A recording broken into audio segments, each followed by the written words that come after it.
A área de energia hoje sofre de um blackout de conhecimento e de mão de obra e de toda a restrição que ela tem. Uma outra coisa que o setor entendeu, que o agro, ele não é só agro, ele é indústria também. A agroindústria, né?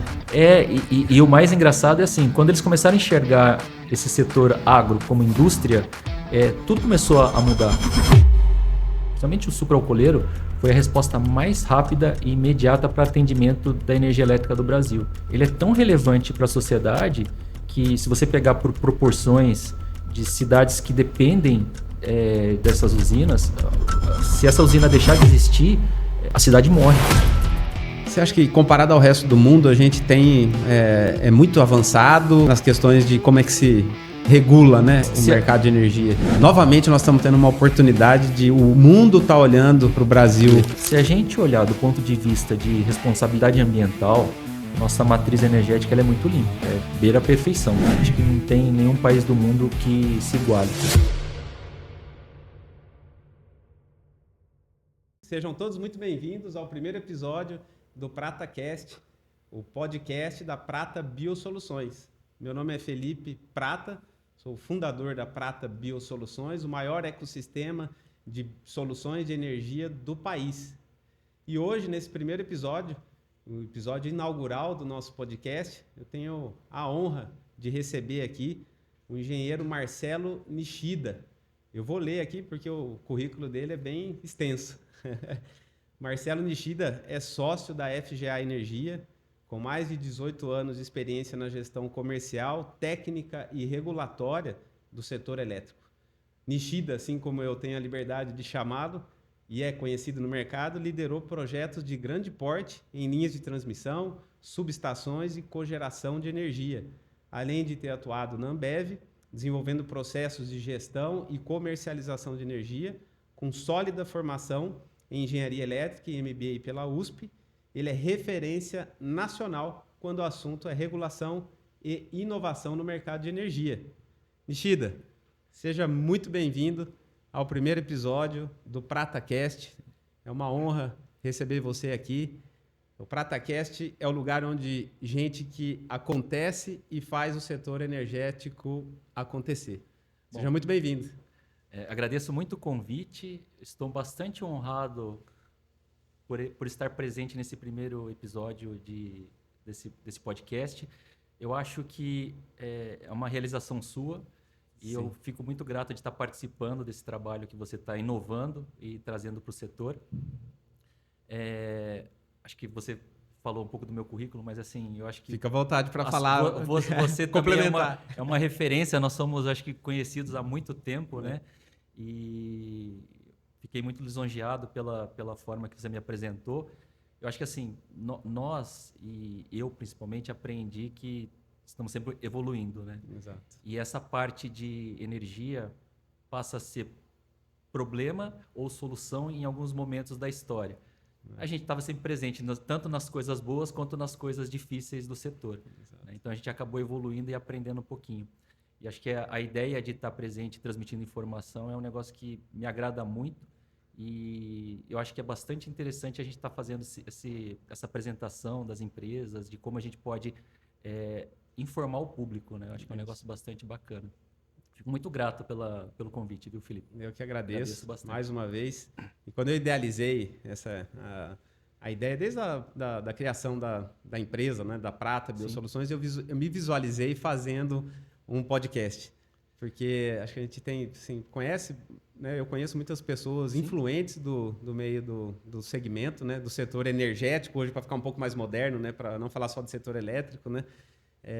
E aí não podia ter pensado em outra pessoa para começar, até porque, tecnicamente, eu acho que todo projeto começa pela parte que você domina, que é a parte regulatória, e que você tem muita reputação dentro de atuação, né? A sua carreira vem muito dentro se desenvolveu dentro desse segmento, né, Nishida? Eu vou fazer um comentário, acho que é bastante relevante e pertinente, né? Eu acho que a primeira conversa que a gente teve depois de algum tempo foi num elevador. Verdade. E a gente se encontrou no elevador falando sobre oportunidades do setor de energia. E daquele momento em diante, a gente retomou uma conversa que a gente já tinha tido há mais de 10 anos atrás. Uma história, né? E eu acho que essa história tá aproximando e está evoluindo. Eu acho que a parceria que a gente vem fazendo trouxe mais negócios e mais informações para a gente poder crescer no nosso setor.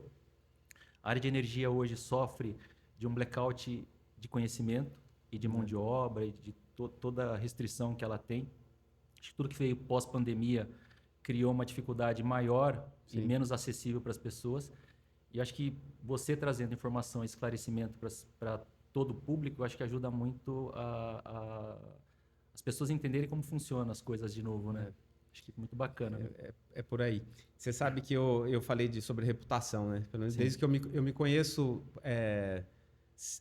estando no setor de energia desde 2002. Eu me enxergo como alguém dentro do setor de energia. Quando minha carreira começou lá em 2002, de alguma forma a gente se esbarrou o tempo todo nesse período. Acho que a sua presença sempre teve presente, né? Você sempre teve presente na minha carreira, de alguma forma, nas empresas que eu passei, né? Tive a oportunidade de trabalhar no setor, numa distribuidora de energia, né? A CPFL, então a gente se esbarrou ali. E a sua reputação é uma coisa que sempre se manteve ao longo desses... Eu estou há 23 anos no mercado, você deve estar um pouquinho mais tempo do que eu.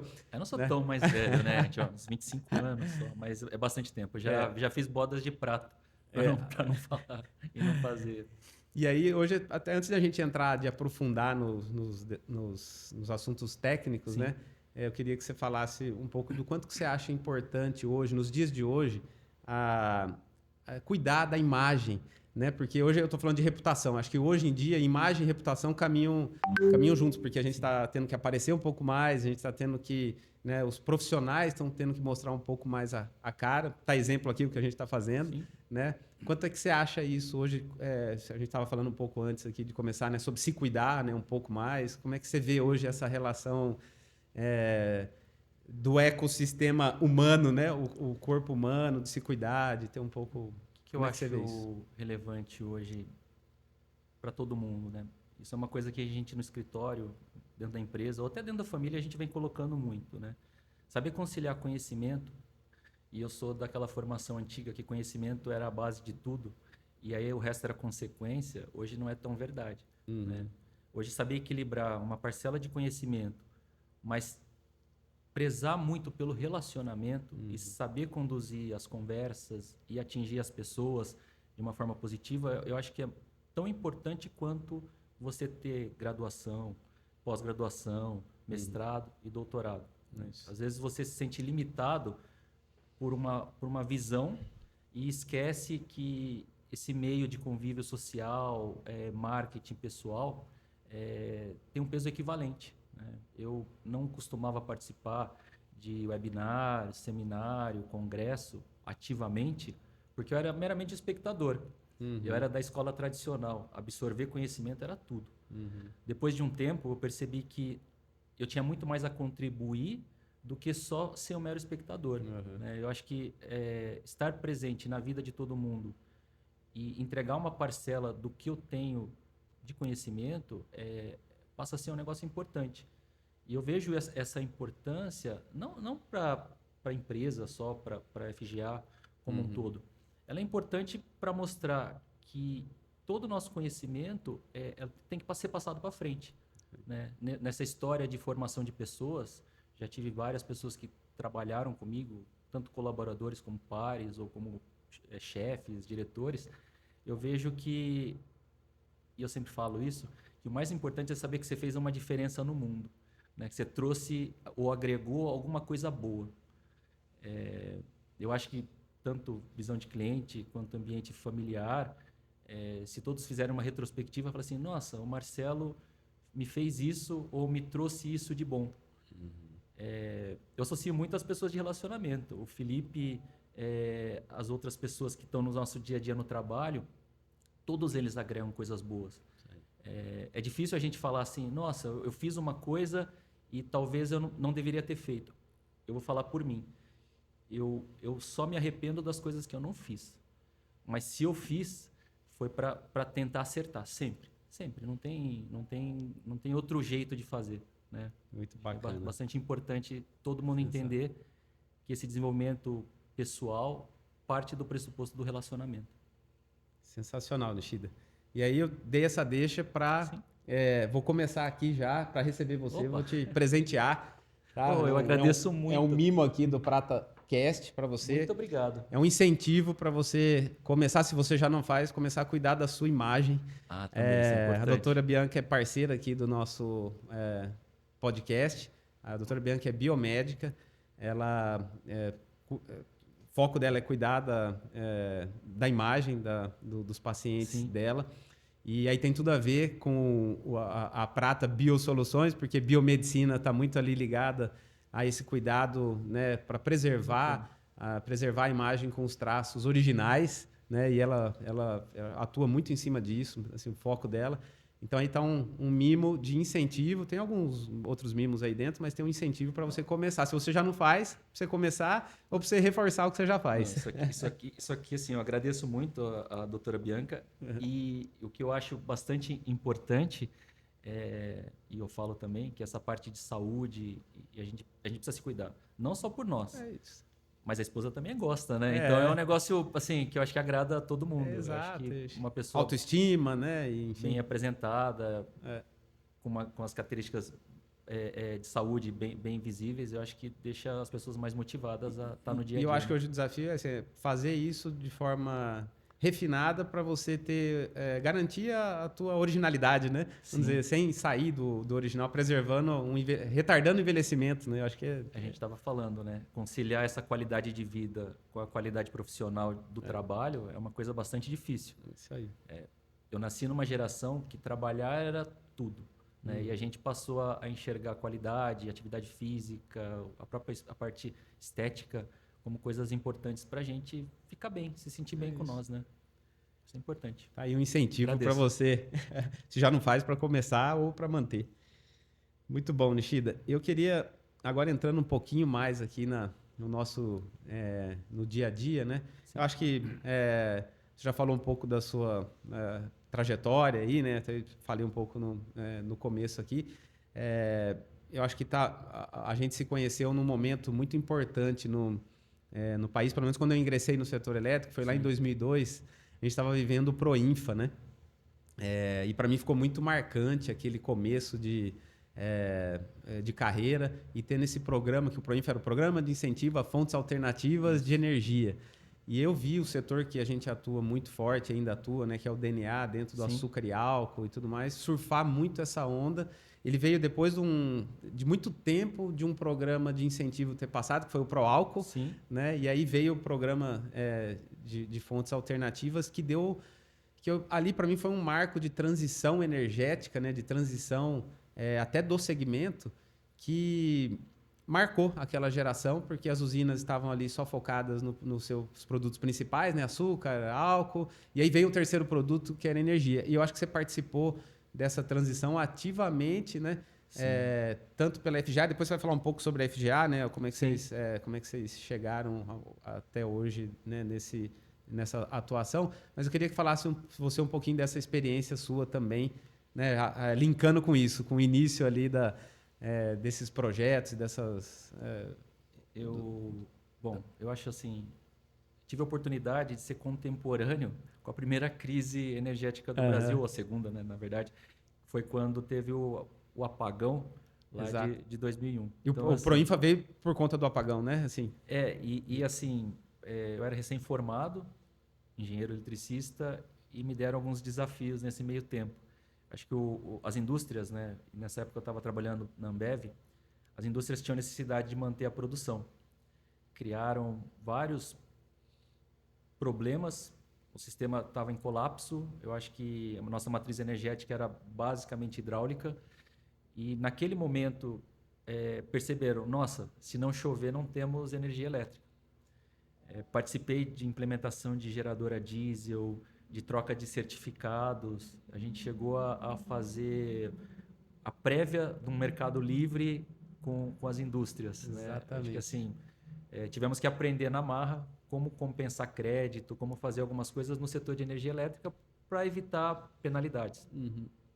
Nesse aprendizado, o que eu percebi, a Ambev, na época, participando dos projetos, ela foi muito arrojada e fizeram alguns projetos de termoelétricas, naquele primeiro momento a gás. Então, tiveram a ideia dos PPTs, e o PPT dependia muito do gasbol, que, olhando do ponto de domínio tecnológico e comercial, era muito difícil você controlar preços naquele momento e gerar incentivos, né? Porque dependia de um contrato internacional.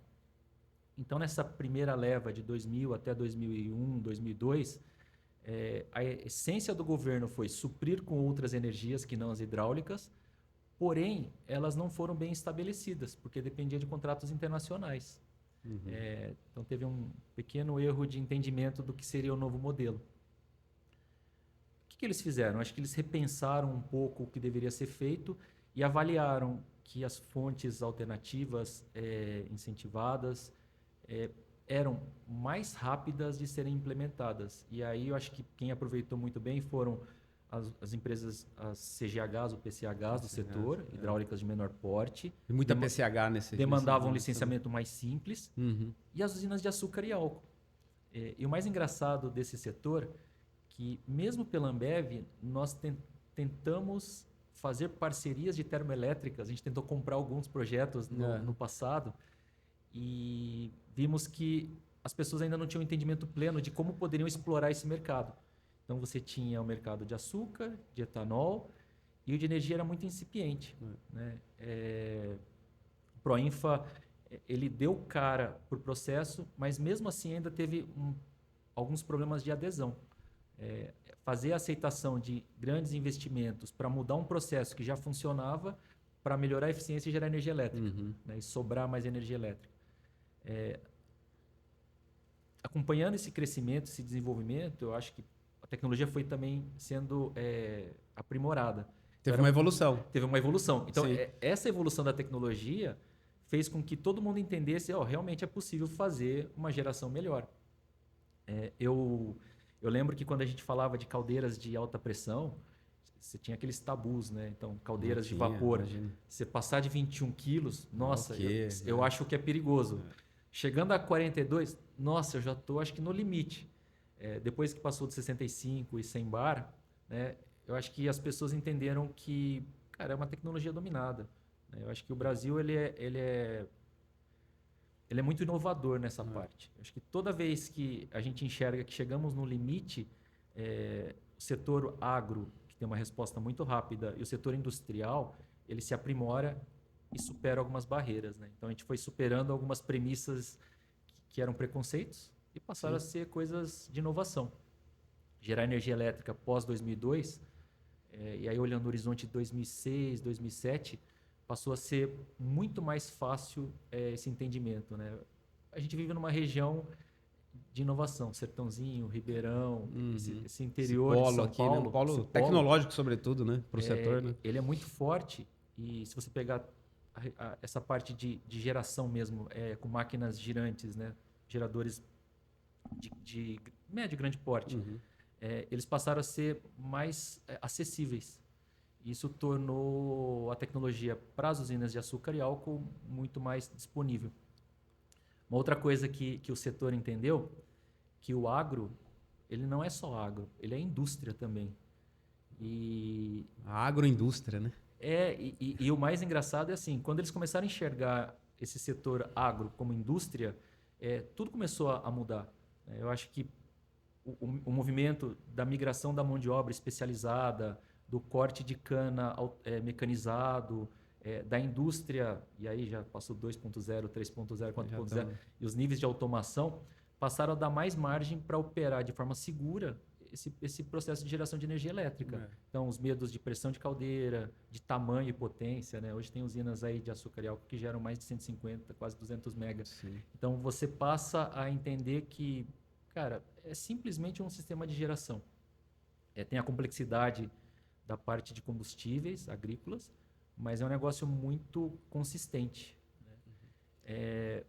Eu acho que vale ressaltar que no pós-apagão, nesse primeiro movimento de geração até mais ou menos 2016, o setor, principalmente o sucroalcooleiro, foi a resposta mais rápida e imediata para atendimento da energia elétrica do Brasil. Tanto é que virou sucro energético. Ele sustentou o Brasil num movimento de resposta em menos de 5 ou 10 anos para atendimento quase pleno da energia que a hidráulica já não conseguia mais gerar, né? Uma coisa que as pessoas confundem um pouco e não entendem, que associam a cana-de-açúcar aos primórdios das nossas capitanias hereditárias. E enxergam como se fosse feudos ou como se fosse um setor que não se interagia com outros processos. O setor sucroalcooleiro hoje ele é tão relevante para a sociedade que, se você pegar por proporções de cidades que dependem dessas usinas, se essa usina deixar de existir, a cidade morre, né? Então a economia deixa de existir também. Quantas cidades a gente viu evoluir com a chegada A escala das usinas, né? da monocultura não é porque é só monocultura. Na verdade, ele é uma cadeia de processos, né? Então você tem a agricultura extensiva, mas você tem uma produtividade maior, você tem uma qualidade de operação melhor, você tem a profissionalização da mão de obra. E a economia da cidade ou da região, ela cresce como um todo. Né? A gente vive no interior de São Paulo, mas a gente viaja muito no interior de Mato Grosso do Sul. Quanta evolução. O agro gera tudo isso, né? E quando veio a energia elétrica, um dos primeiros passos era convencer o setor que fazer queima de biomassa era uma coisa limpa, né? As pessoas não entendiam que eficiência energética estava muito associado a aumentar a pressão, aumentar a qualidade da própria biomassa que estava trazendo do campo. Renovável, né? Renovável, crédito de carbono, absorção sequestro de carbono, sequestro né? do carbono. Então, é um circuito fechado de benefícios, né? E hoje o pessoal entende. Eu acho que está bem claro para o pessoal, né?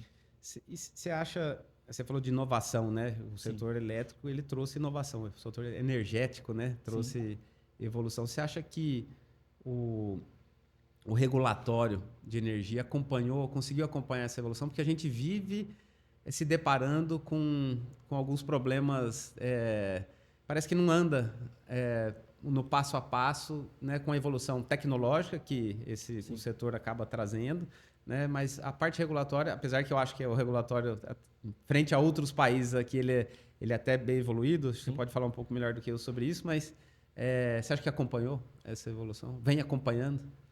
Já trazendo para um pouco agora no cenário mais recente, para a gente tentar trazer... Cara, eu tenho uma tese, né? E eu defendo essa tese assim, com muita força. Eu conheço muitos profissionais do setor elétrico que participaram desde a mudança do antigo DENAI para as agências reguladoras e que trabalharam no Ministério e trabalharam em algumas entidades de pesquisa e desenvolvimento, CEPEL.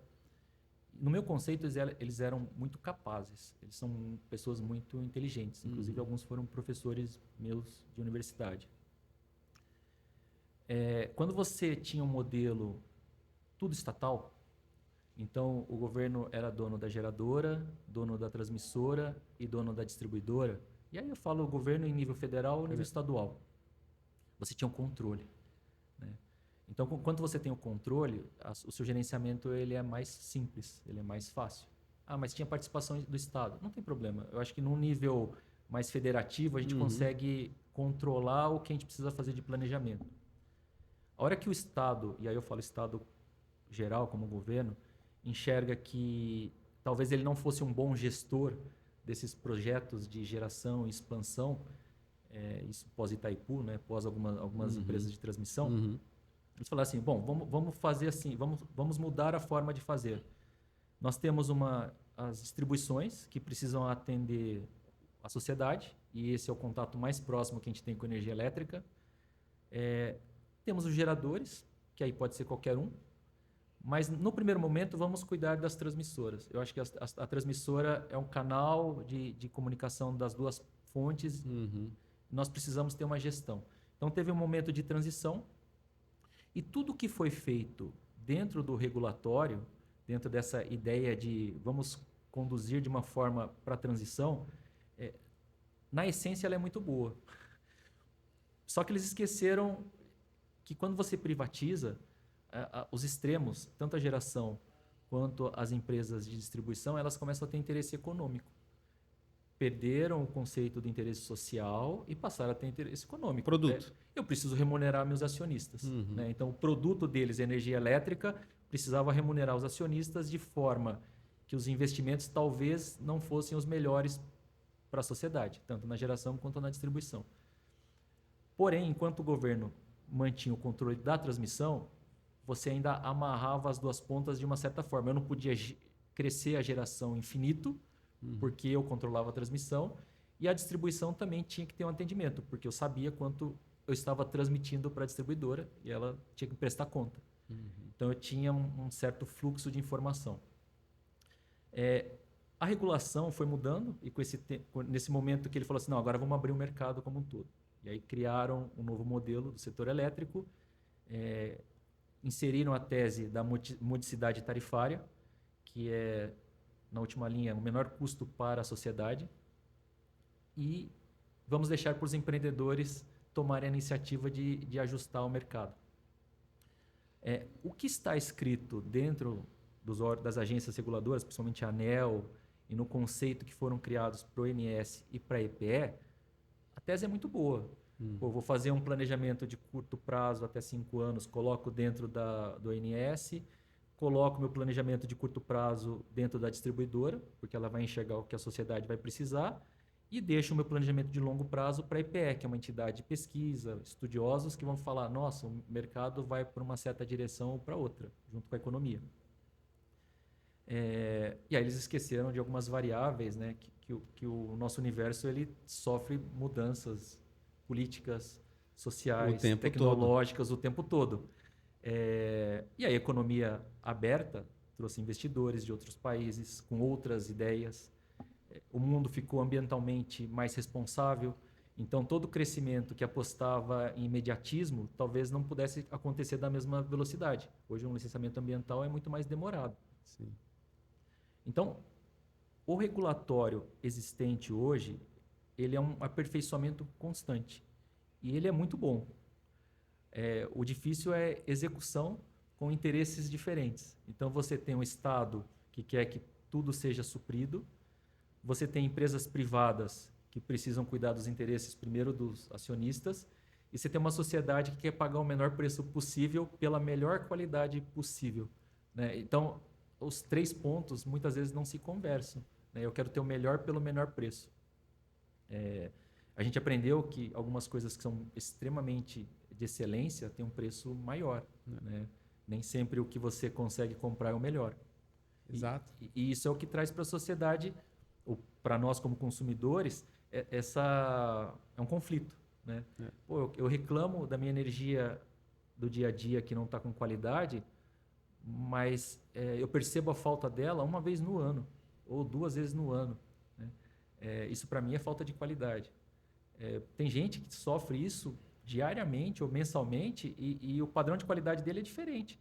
Então, não sabe conviver com outro padrão de qualidade. O padrão é esse ruim, né? E o que hoje traz, por exemplo, toda essa filosofia técnica da ANEEL é tentar suprir essas diferenças, né? A gente passou por uma transição econômica do Plano Real e é muito engraçado o valor do dinheiro, né? O valor do dinheiro no passado era um negócio descabido, você não sabia o que você tinha de verdade. E hoje mudava todo dia. Mudava todo dia, inflação e tal. E hoje você tem uma ideia. Tem uma inflação, a economia não está legal. Previsão. Mas você tem uma ideia do que o que vai custar hoje ou daqui 5 anos. Né? Então, para o setor de infraestrutura, isso não é verdade. A evolução tecnológica de 5 anos faz você ficar obsoleto. Você faz um investimento olhando tudo que foi escrito há 5 anos atrás. Então, o ONS, no horizonte de 5 anos, falou, vamos operar desse jeito, que é o operador, o planejador do sistema. A EPE fez todos os estudos olhando 10 anos atrás, falou assim, daqui 10 anos nós vamos investir em certos equipamentos tecnológicos. E hoje, a ANEEL tem que conciliar tudo isso dentro de alguns documentos falando como tudo deve funcionar. Não é fácil, né? Eu imagino que o pessoal que está lá gastando neurônios para fazer esse negócio não sintetizar isso. Isso e você tem mudança de política que não ajuda, né, nesse cria momento, né? Tarifas. Começa do zero, né? Tem essa impressão que começa do zero. Você muda o governo, muda a ideia. Você cria tarifas sociais e põe alguém para pagar a conta, né? E tudo isso não é combinado. Então, o cara técnico não consegue prever essas mudanças. E ele olha horizontes maiores. Né? Então, a gente tem um certo problema de ajustar o nosso regulatório, que é bom, com alguns interesses econômicos ou políticos que trazem esse conflito permanente. Então, a gente nunca consegue chegar no equilíbrio. Você acha que, comparado ao resto do mundo, a gente é muito avançado ou é pouco avançado nas questões de como é que se regula, né, o mercado de energia aqui? Se a gente olhar do ponto de vista de responsabilidade ambiental, a nossa matriz energética ela é muito limpa. Sim. Ela beira a perfeição. Né? Acho que a ideia e o conceito da existência dela, acho que não tem nenhum país do mundo que se iguale. Isso aí. Nós somos pioneiros em tecnologias também. Precisava ter nuclear? Temos energia nuclear. Precisa ter térmica de várias formas, com vários combustíveis? Nós temos também. Mas quando a gente vai comparar com o resto do mundo, nós temos um discurso que é contraditório com o que o mundo fez no passado. Né? Todos eles investiram em nuclear, todos eles acabaram com as florestas deles, porque tinham necessidade, e a gente vive nesse antagonismo. A gente tem que preservar tudo, fazer do jeito que hoje é ambientalmente correto e esquecer o que os outros fizeram. Então, o Brasil é muito propício à aceitação dessa filosofia externa. Só que isso não atende às nossas demandas para sempre.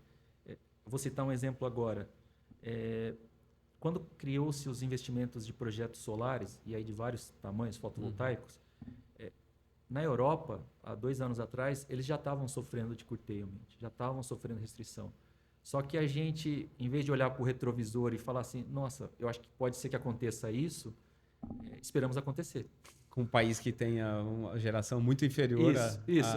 Com né? países menores, populações menores, muito mais fácil de controlar, e o cara não consegue controlar. Será que isso não pode acontecer aqui também? Né? E aí a gente traz isso para a realidade do Brasil. A gente viu que talvez perdeu o time de tomar decisões mais estratégicas para evitar tomar decisões mais agressivas ou mais custosas para a sociedade. Né? Eu sei que quando a gente fala de alguns problemas, que o Brasil é pioneiro em energia ambientalmente correta, PCH, hidráulica em geral. Matriz energética. A matriz energética com a queima da biomassa, que fecha o ciclo do carbono. Eu acho que assim, é perfeito. Só que, de novo, a gente cai naquele problema do conflito dos interesses econômicos versus a racionalidade do que a sociedade precisa. Né? Investimos muito em geração, recentemente, por uma ideia que o Brasil ia crescer infinitamente. E aí eu, como engenheiro elétrico, engenheiro eletricista, né, falo, quem manda é a carga. Isso, para qualquer engenheiro, a gente nasce ouvindo essa frase, quem manda é a carga. Se a carga não cresce, não tem por que eu fazer mais nada. Né? Então, esse ponto do stop não foi feito. Isso, e que também parece que não tem uma comunicação, né, com o crescimento, Sim. Com a realidade do crescimento econômico. Né? Se o país minimamente cresce, você precisa ter investimento em geração. Né? O país não crescendo, você não tem demanda. Né?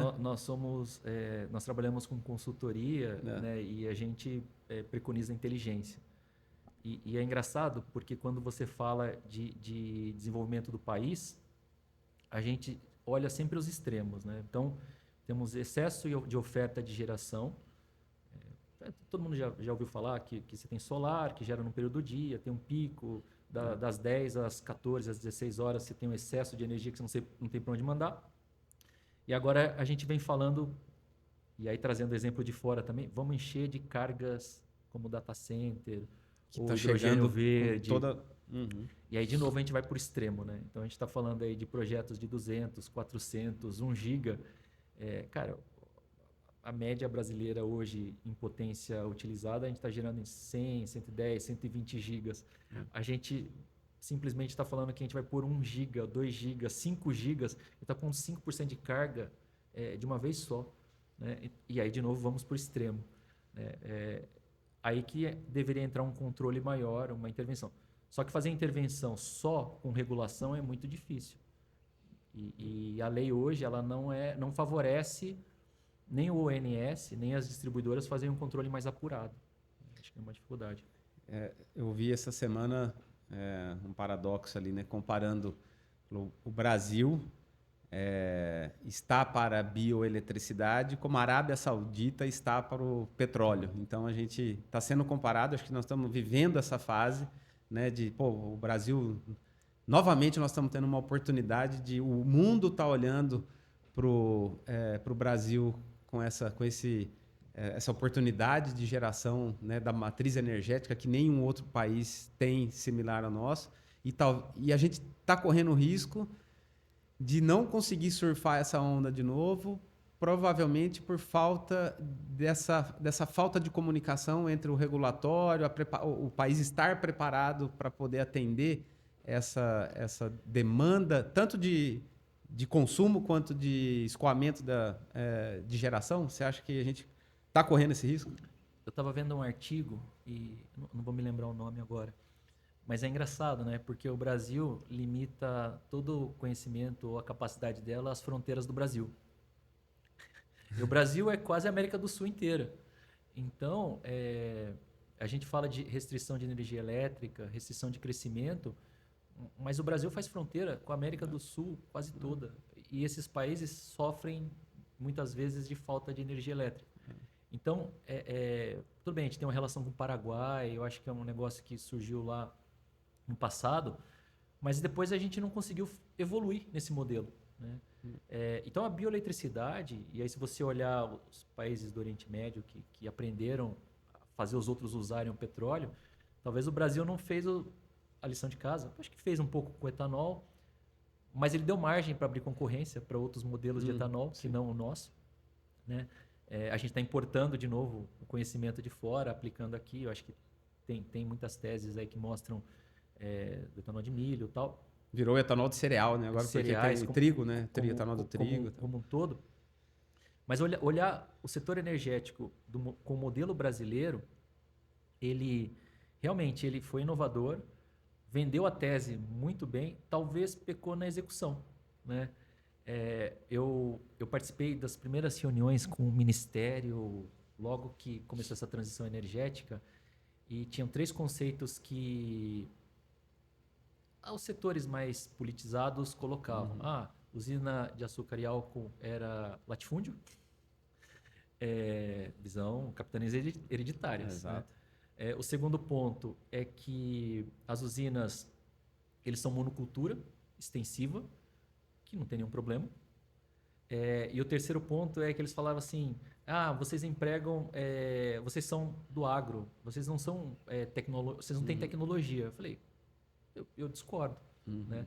Quando a gente mostrou para eles, por exemplo, que hoje, principalmente essa região do interior de São Paulo, que as máquinas rotativas, e aí eu falo geradores de grande porte, seguram o sistema elétrico num problema de oscilação de rede, eles não acreditavam. E aí, com o tempo, eles passaram a entender que era mesmo. Extremamente relevante, até porque a bioeletricidade, no momento que ela está presente, é geralmente no período seco, que é o período que não tem chuva. A hidrologia nossa é péssima. Né?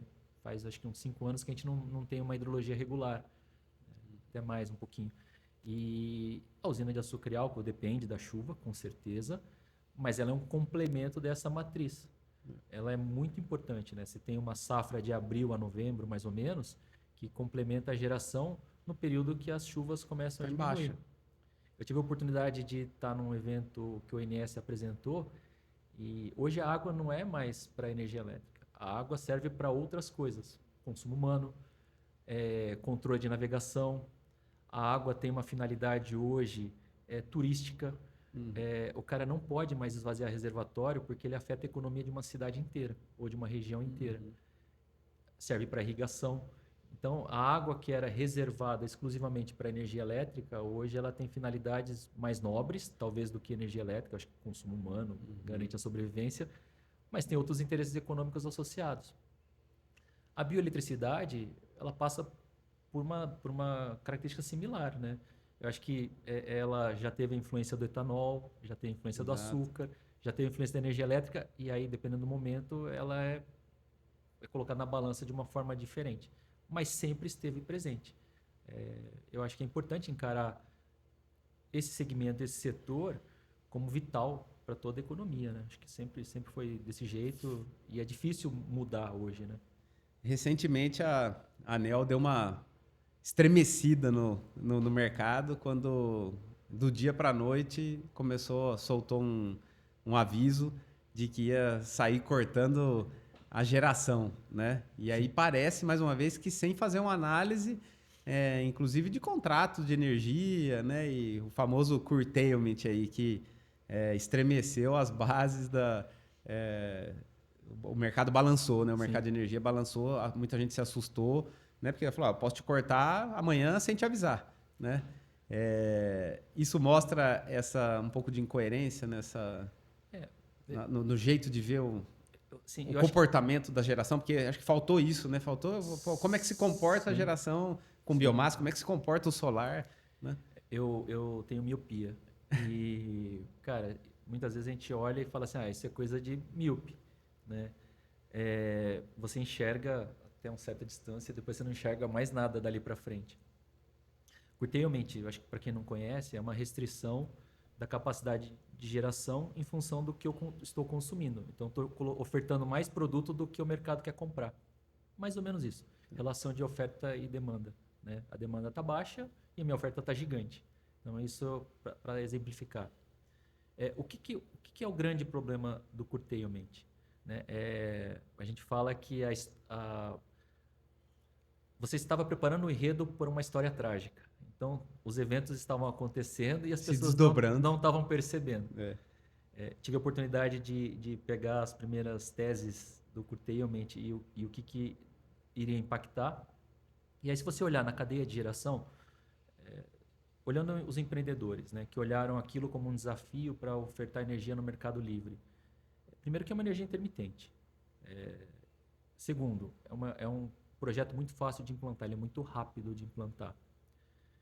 E aí, eu acho que já falei em algumas oportunidades que isso é uma cadeia de eventos que favorecem todo mundo, menos o dono do empreendimento, né? Então, você teve algumas empresas de consultoria, de análise econômica, de financiamento, de fornecimento de equipamento, que foram contando uma história boa, só não contaram para o investidor final, que é o cara que ficava com o resultado da energia. Falaram, pode chegar um momento que você não vai ter para quem ofertar, né? Então, essa expansão foi muito rápida. Eu acho que junto com isso veio as facilidades de importação de equipamento, a redução de custo de E investimento. parecia que não ia ter fim esse mercado, né? Assim, Sim, sim. Parecia que é um negócio que veio para sem O, limites, né? o Brasil ele é palco geralmente da tempestade ideal, né? Você tinha áreas baratas, extensas, com um grande nível solar ou de ventos. Então, uma terra barata, fácil de investir. A gente tem uma estabilidade climática muito grande, Muito né? boa. A gente O não tem país grandes não tem oscilações, catástrofe natural. não tem catástrofe. E essas variáveis que não afetam nossa geração favoreceram fazer grandes polos de geração de energia elétrica. Aliado a isso, o que faltou, né? A nossa economia não deslanchou na proporção que eu acho que era esperado, né? Acho que a Acompanhando isso. IPE, quando fez os planejamentos, falou, Super estimou superestimou o que o Brasil poderia ter de potencial de crescimento versus o potencial de geração. Eu sempre falo que isso é uma frase que a ANEEL coloca, que é risco do investidor, né? O cara toma os riscos dele em função do que ele conhece. Mas em algum momento, eu acho que pessoas falharam nessa análise, né? O cara que roda um fluxo de potência, o cara que roda uma estimativa de carga, isso a engenharia fala, é muito simples. Eu estou ofertando mais produto do que o mercado precisa, né? Então, assim, foi, eu acho que um erro 2 e 2. estratégico isso. E aí, voltando para o curtailment. Quando você põe no foco que o sistema elétrico, e se generaliza que o sistema elétrico está tendo um problema, você tira o foco dos problemas reais.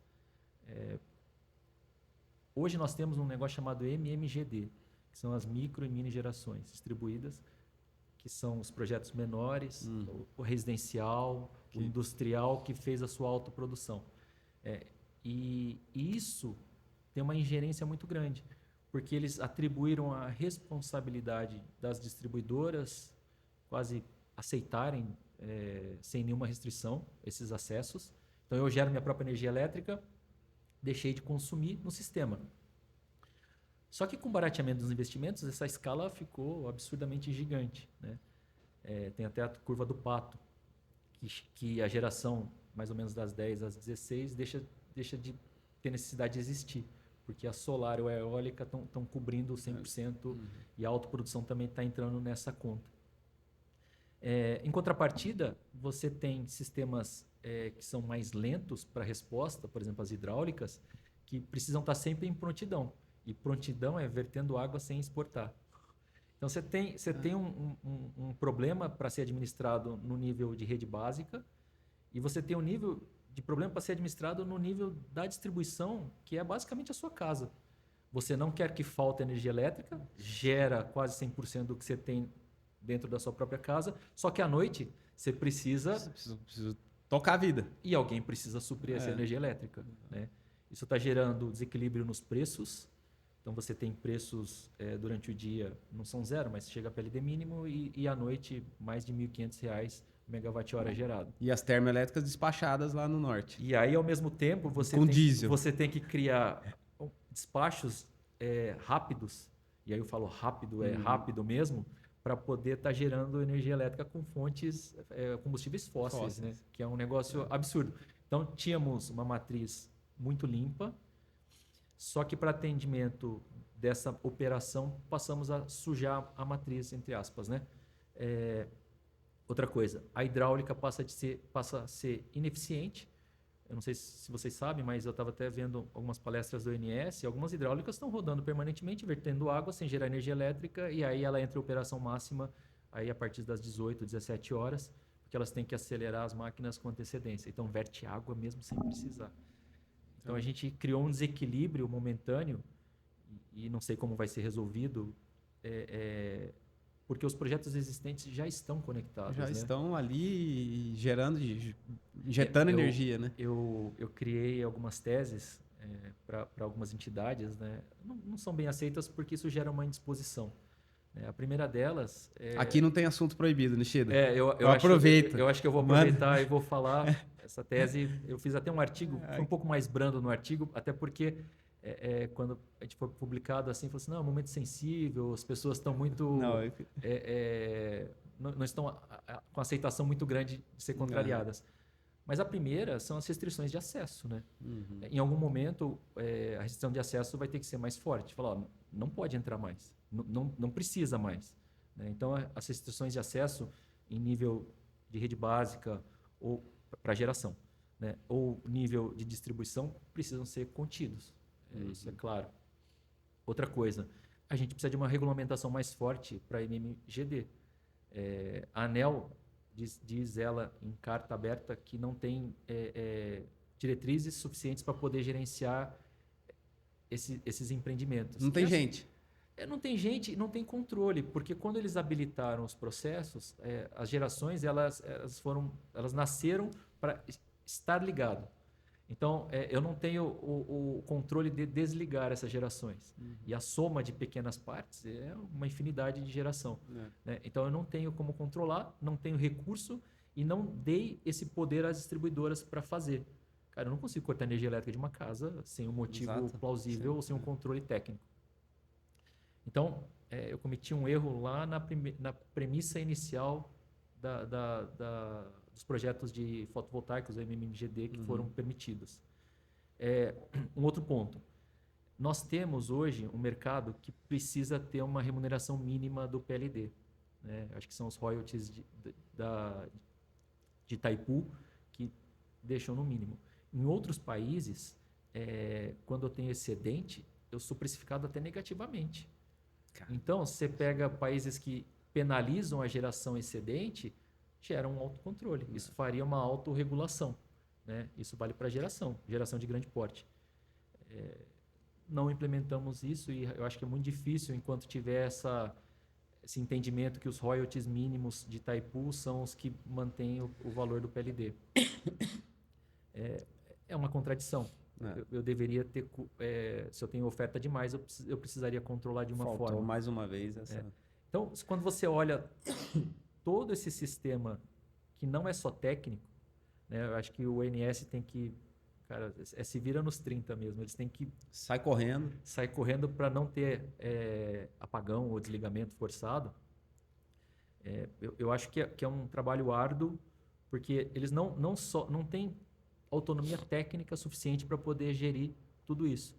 E o regulatório ele é conflitante porque envolve uma parte econômica e uma parte política, né? E aí quando você coloca tudo isso para funcionar, não funciona. Não se conversando. Não se conversam e o entendimento não existe assim, quem eu vou sacrificar, né? E quando chegou esse comunicado para as usinas, principalmente usinas de açúcar e álcool, é um negócio contraditório. Porque até 2016, eles foram a fonte que salvaram o país. E eu falo isso Abertamente, né? abertamente. Exato. Foram as usinas de açúcar e álcool que salvaram o país de um potencial apagão e mantiveram os custos controlados. Segundo ponto, as usinas de açúcar e álcool geram no período de hidroeletricidade mais baixa. É o período seco, não tem chuva. Então, ele garante que os níveis de reservatório são estabelecidos num patamar mínimo e eu consiga ter um conforto desse patamar de operação. Terceiro ponto, eles colocam potência, a gente chama de sincronizante. Eles dão inércia para o sistema. É diferente de sistemas fotovoltaicos e eólicos, que são eletrônicos, então de resposta muito rápida e que oscilação gera um problema. Máquinas rotativas, que são as turbinas, junto com os geradores das usinas, elas geram estabilidade. Então, você tem... para leigos, funcionar na banguela. Eles mantêm a inércia do sistema para que ele aguente oscilações, né? Então, é muito importante a manutenção desse sistema. Então, quando você preconiza que você vai desligar alguma coisa que é muito útil e boa para o sistema em função de uma MMGD que você não tem controle, é óbvio que você está atuando no lugar errado. Então, eu acho que tem que dar uns passinhos para trás e autorregular. O benefício da autoprodução fotovoltaico residencial ou industrial, cara, é nítido, né? Isso não morre, né? Não. Eu acho que isso não vai acabar, Não, né? Porque o não. curtailment veio como um balde de água fria, né? Nitidamente Sim. um balde de água fria. E dá para falar, assim, você acha, o setor, o segmento fotovoltaico, olhando para a geração centralizada, derreteu? Acabou? O modelo da geração centralizada, a geração distribuída que foi criado, ela acho que teve o seu auge. Hoje ela passa a ser um complicador do sistema elétrico. Eu acho muito difícil você continuar com essa ideia de investimento. Eu acho que realmente vai ter uma restrição, já está tendo uma restrição. Já grande, né? Os ativos já não têm o mesmo valor que tinham no passado. A concorrência é muito grande, a oferta excedente gerou uma discrepância de precificação e retorno do investimento. E aí, mais do que só o econômico, né? O técnico não aceita mais expansão desse tipo de fonte dentro do sistema, né? Pensar que nós temos sistemas de 5 megawatts pico, um pouco mais, dentro de pequenas regiões ou municípios, cara, isso às vezes é maior do que o próprio município. Então, criou esse sistema, ele foi irradiado para vários municípios menores que recebem essa energia que não conseguem absorver. Então, se criou uma cadeia de geração excedente em vários pontos do sistema de distribuição. A própria distribuidora... Ilhas, né? Ilhas de geração. A tese da geração descentralizada ela é muito boa para redução do custo do frete. Então, você fala assim, eu gero local, consumo local. Mas quando você tem excedente disso, aí você tem que dar um jeito dessa energia voltar para o sistema. E muito mais do que isso, a gente tem um modelo feito baseado em contratos de longo prazo. Então, toda vez que uma distribuidora fez compra de energia, ela comprou olhando horizontes de longo prazo, 20 anos, 25 anos, 30 anos. Quando você faz uma mudança de regra que afeta contratos de longo prazo, quem que assume essas diferenças de contrato nessa necessidade de energia elétrica? Provavelmente é o consumidor. Vai virar encargo e a gente vai pagar na conta no final. Né? Então, uma forma de controle, sim, é precificação, mas ainda falta uma regulamentação técnica mais forte. Você precisa, tecnicamente, criar parâmetros para limitar essa oferta de energia. Muito bom. Vamos tomar um café? Vamos sim. É Opa, sempre um bom papo, é bom tomar um cafezinho, né? é importante. Café, se puder pegar uma água para nós, Serginho, por favor, também aqui. E eu tô dando uma olhada aqui nos temas que a gente, para dar uma, Sim, pra aproveitar o gancho, né? Existe sempre um desafio de segurança jurídica também, né? sim. Nessa que vem muito em paralelo com burocracia, né? E acaba afetando a previsibilidade para investidores, né? Para trazer coisas, olhando para novos investimentos no país, né? Então, quer dizer, o investidor quer ter segurança Com jurídica certeza. para operar, né? E aí agora a gente está vendo, assim como teve uma onda do fotovoltaico, está vendo uma onda do leilão de reserva de capacidade que está aí a todo vapor, que está todo mundo interessado, né, em olhar.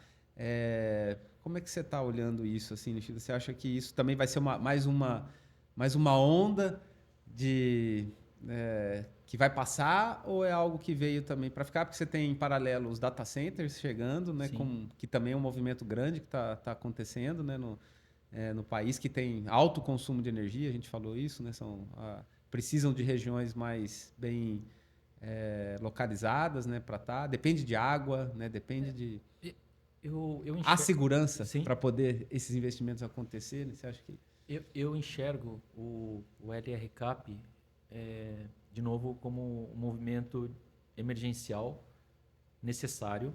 Ele é necessário, ele tem que tem que acontecer? acontecer para estabilizar um problema que foi criado lá atrás, Que que não tem solução se não for arrancar, falar só, acaba, né? se E não não for tem uma como fazer mudança isso. radical do que foi pré-estabelecido.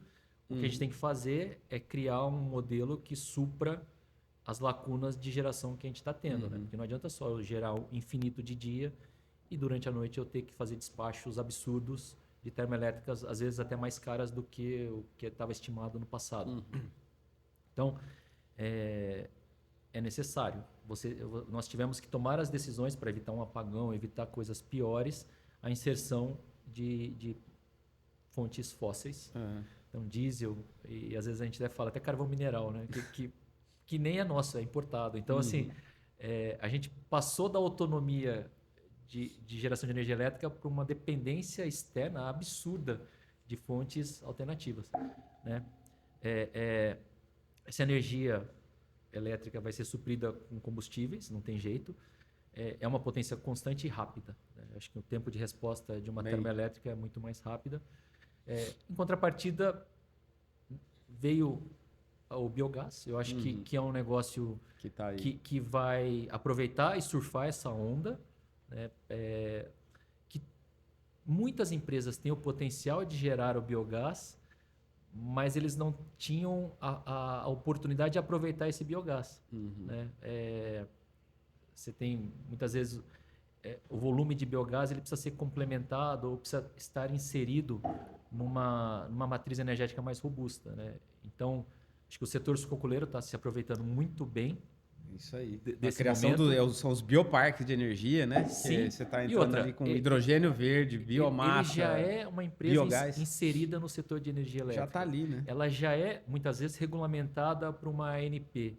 Então, criar um novo produto, ou aproveitar esse novo produto, já é um negócio que vai se tornar viável. Então, acho que o biogás é um negócio muito interessante. Veio junto com outras fontes fósseis, mas é o que teve que acontecer. Eu acho que assim, a solução imediata foi essa, né? O LR Cap pode não ser o melhor custo, pode ser em algum momento contraditório com a nossa política energética, mas era o que tinha que ser feito para resolver um Resolver esse problema problema. imediato. Ele Né? vem como uma solução. Não vejo outras soluções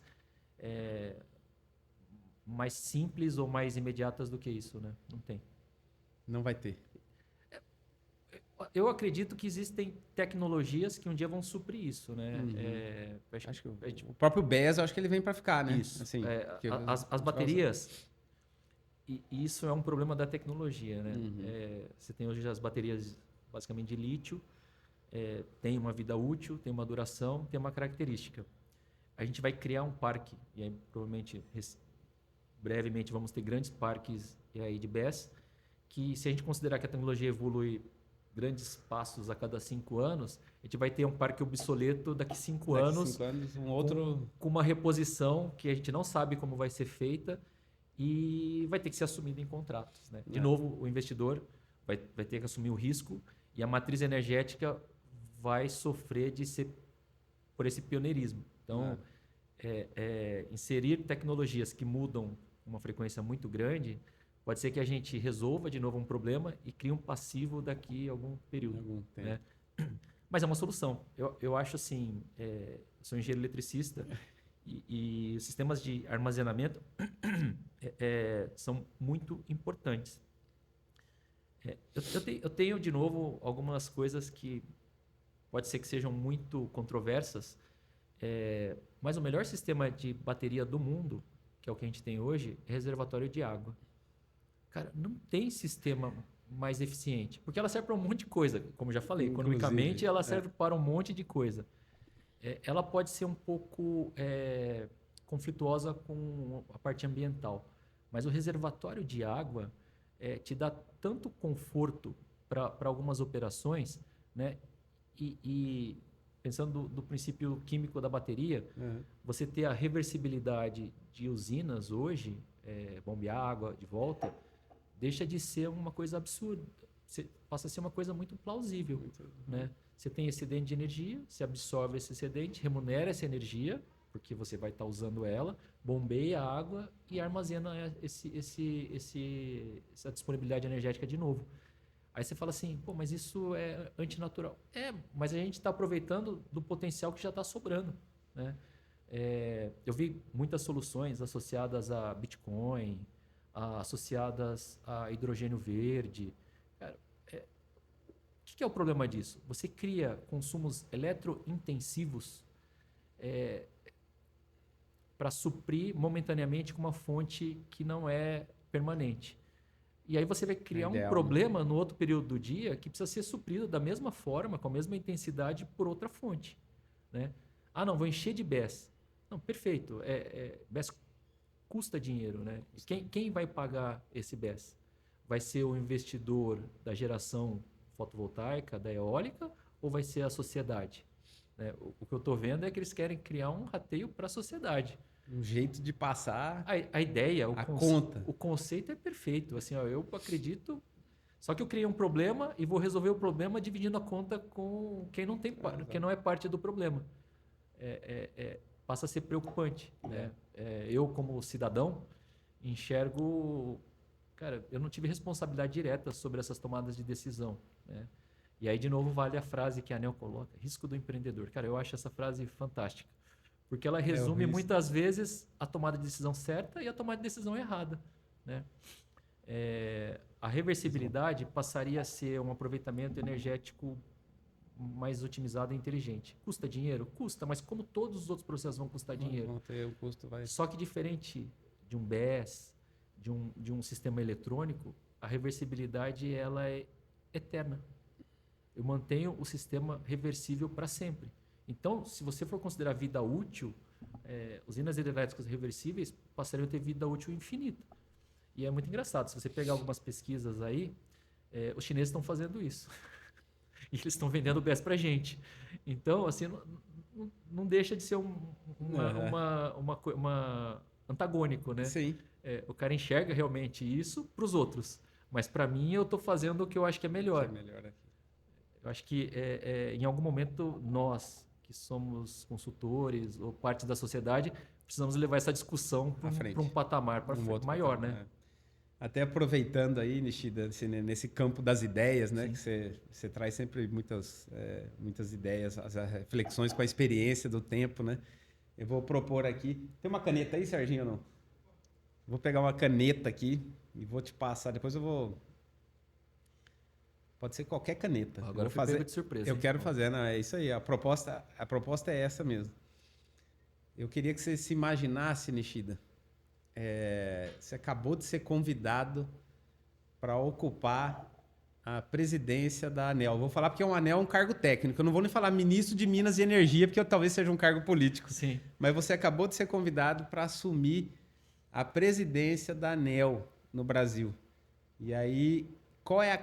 quero a caneta para poder pra você dar esse poder para você. Qual é a canetada que você daria no setor para minimizar talvez essas inseguranças que talvez tenha dentro do segmento? É surpresa mesmo, é para você pensar e você trazer aquilo, porque aqui você pode falar do jeito que você quiser falar. Então, o que você faria como uma canetada no regulatório? Né, tá aqui, Serginho, a caneta aqui, ó. Eu vou passar a caneta pro Nishida. Tó, Nishida, a caneta é toda sua do regulatório do país. O que você traria de inovação e que seria o ponto de virada aí? Eu acho que a maior tomada de decisão para uma agência reguladora é que ela fosse 100% independente. Então, assim, Tá. a decisão que ela tomasse não dependeria de aprovação, por exemplo, das áreas políticas associadas a ela.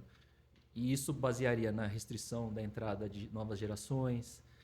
A independência, gerar essa independência direta, e aí você tem hoje os cargos de superintendência e diretoria, que são cargos colocados, né? São pessoas que muitas vezes são técnicas, mas são levadas a esse cargo. Eles não têm independência. Eu conheço pessoas que participaram de lá, foram professores meus, extremamente inteligentes, tomando ideias que não pareciam ser as melhores de um cara que me ensinou. Não parece, não está condizente com a capacidade intelectual desse cara. Você tem um colegiado associado a coisas que, cara, cada um defende a sua carteira, né? Por que a MMGD não tem restrições? Porque provavelmente você deve ter alguns lobbies associados a pessoas que foram colocadas lá dentro que dificultam isso. Por que as distribuidoras não são penalizadas fortemente? Porque daqui 5 anos ou 4 anos, quando termina o mandato desses caras, eles vão estar fazendo parte do conselho ou parte da diretoria dessa própria empresa que ele não quis autuar, né? Tem um conflito.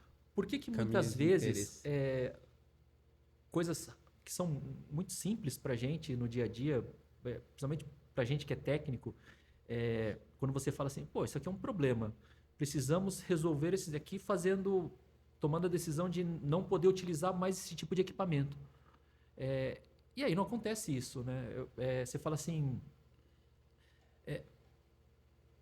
o que está por trás de tudo isso? Então, eu acho que uma agência reguladora tinha que ser independente. Ela não podia ser partidário, ela não podia ser vinculada a interesses econômicos, tinha que ser, guardar as devidas proporções, um banco central na tomada de decisão lá da taxa de juros, que também não sei se é tão independente assim, mas ela deveria ter uma autonomia suficiente para não ser retalhada, né? Que se aproximasse mais do setor privado, Isso, talvez, para entender as dores a própria operação do sistema, privado. ONS, quando falou na primeira vez, eu preciso regular, só que eu preciso da caneta do meu lado, a caneta só assinou metade do documento. O outro pedaço do documento ela não assinou, que era a MMGD, que tinha que ter saído, ter sido restringido naquele momento, naquele hora, ato. Ali era o momento.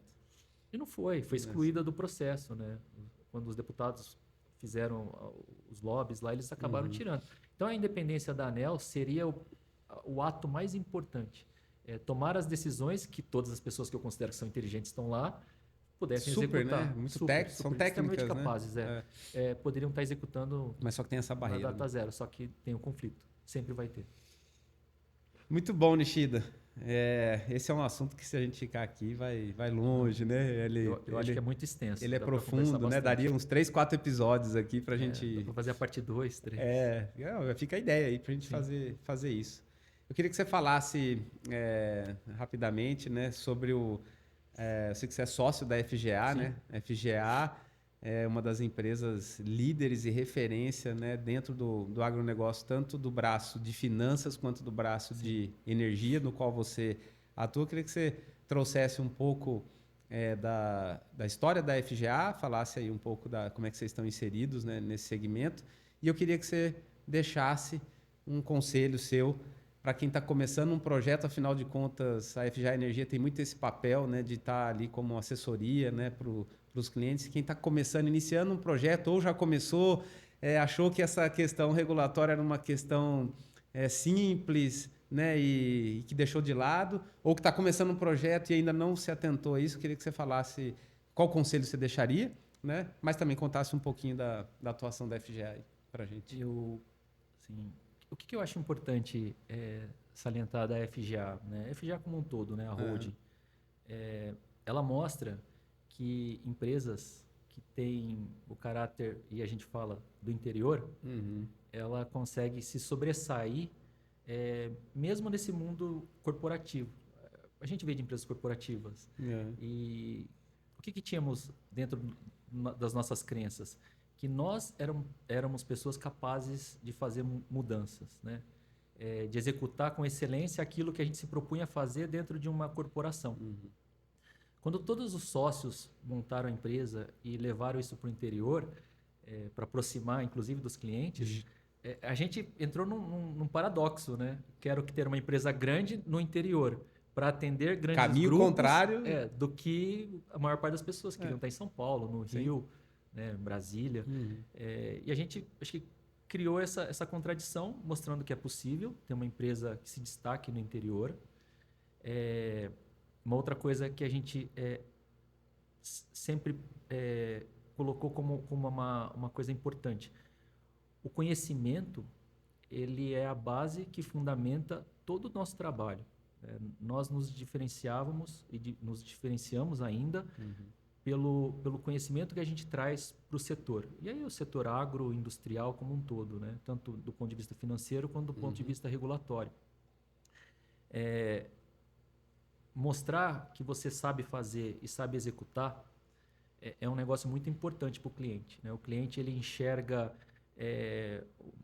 aquela famosa frase, mãos na massa, né? E essa proximidade com o cliente faz com que ele enxergue tanto os donos, os sócios da empresa, estando como executivos do processo, né? E isso traz uma segurança muito grande para as empresas que têm relacionamento com a gente. A FGA ela mostrou, e aí como um todo, né, que saber falar a língua do cara do interior, ser muito próximo deles, é um negócio que traz confiança. Fez esse movimento, né, de aproximação, né? O fato de estar no interior, né? Eu acho que o cara do terno e gravata, quando a gente tinha uma vida corporativa, ele deixou de ter importância. Né? Ele se afasta muito do objetivo de prestar serviço e estar próximo dos clientes. A agroindústria, como um todo, e a gente fala isso, segura a economia do Brasil. É isso aí. Né? Tenho orgulho de dizer isso, inclusive. Assim, e assim, acho que todos os setores são relevantes, mas o agro ele passa a ser dos pilares do Brasil. Né? E acho que todo mundo enxerga isso, o mundo enxerga isso, mas muitas vezes as pessoas deixam de dar sua relevância para o que realmente importa. Né? Eu acho que a mídia, muitas vezes, e aí eu falo mídia em geral, coloca pesos diferentes e mostra o agro um pouco menor do que ele é de verdade. Ele é muito grande, ele é muito relevante para a sociedade. Né? E a FGA sempre trouxe isso como um carro-chefe. A gente enxerga o agro como mais relevante. A área financeira eu acho que é muito importante, mas a área estratégica como um todo é importante. Muito relevante. Eu falo muitas vezes que eu sou um dos clientes mais velhos da maior parte dos meus clientes, porque eu estou quase há 15 anos em algumas empresas, ou 20 anos em algumas empresas, prestando serviço. Direto, né? E aí eu agradeço a confiança. Estratégico, né? Eu acho que a estratégia de estar junto, de mostrar confiança com eles, assumir as dores deles, é um papel que nós fazemos bem. Eu acho que a gente se importa muito com quem está junto com a gente e com os problemas que acontecem no setor. Né? Eu acho que é o nosso maior diferencial. É essa aproximação. Né? Essa aproximação. E o conselho para quem está começando um projeto que está ali, o cara é um gestor, né, foi contratado para gerir uma planta nova, seja na indústria, no agronegócio, seja no industrial, no mercado industrial, né? Olhar que conselho que você daria para esse começo de trabalho, assim, do ponto de vista do regulatório, né? Dá para o cara entrar ali tranquilo, desconsiderando. Eu vejo isso depois, porque a gente vê isso com recorrência, né, Nishida? Quantas pessoas procuram, né? Para quem não sabe, a FGA é parceira da Prata Biosoluções, é um dos pilares do nosso negócio, do ecossistema da Prata Biosoluções. E justamente, quando eu estruturei esse ecossistema, eu pensei exatamente nisso. Onde o projeto começa? Ele começa olhando para qual é o meu ponto de conexão, onde está a energia, onde eu vou conectar, e por justamente reconhecer que a maioria dos projetos deixa de ver isso.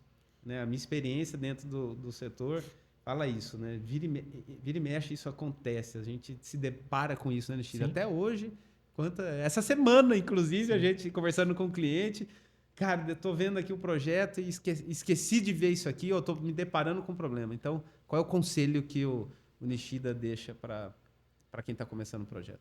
Bom, uma coisa que assim, acho que todo mundo foi novo aqui um dia, né?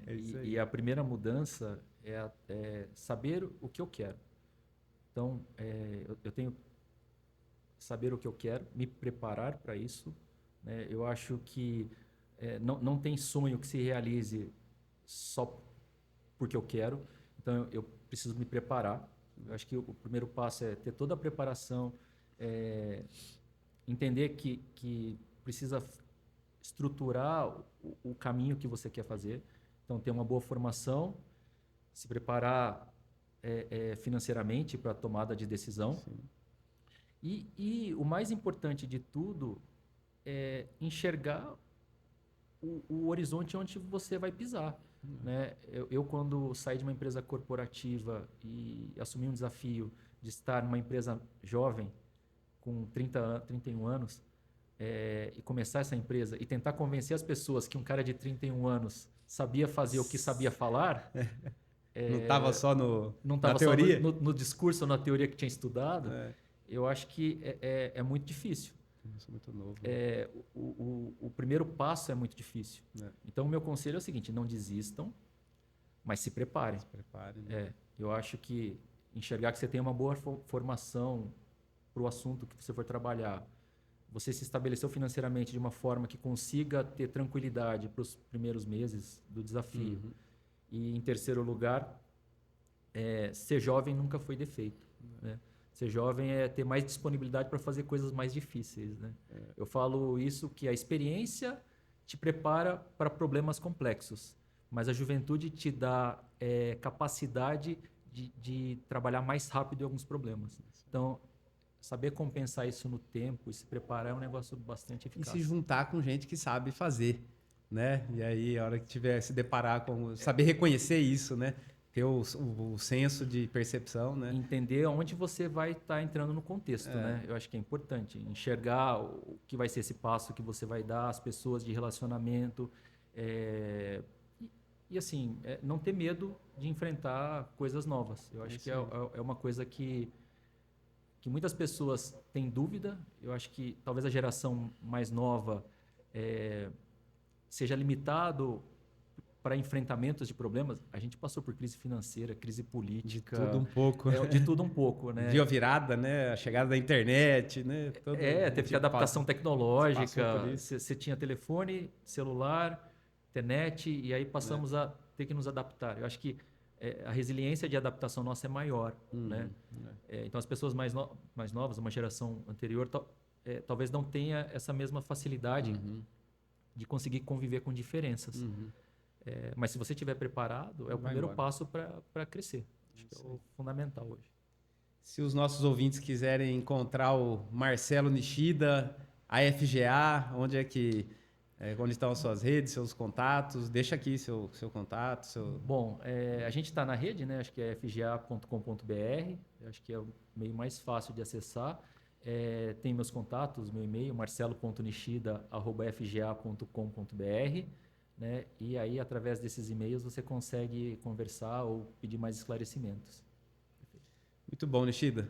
Meu querido, queria te agradecer aí mais uma vez pela participação, né? Pela predisposição em estar aqui com a gente nesse episódio muito importante que ele inaugura uma série de iniciativas que a Prata Biosoluções, através do seu podcast, a PrataCast, vai fazer. Então, ter você aqui com a gente nesse início foi muito importante. Tá bom? Eu agradeço muito o convite e desejo muito sucesso a essa visão empreendedora que você tem de inovação e de esclarecimento público, né? Que eu acho que é bastante importante. Isso. Tentar conectar isso, né, de uma forma mais Sempre. simplificada, né? Isso aí. Humanizar os relacionamentos. É isso Acho aí. que isso é importante. Parabéns. Muito obrigado mais uma vez. Fica aqui então, nosso muito obrigado, né, espero que vocês tenham gostado, né, desse tema que a gente abordou e aguardo vocês no próximo episódio. Até lá.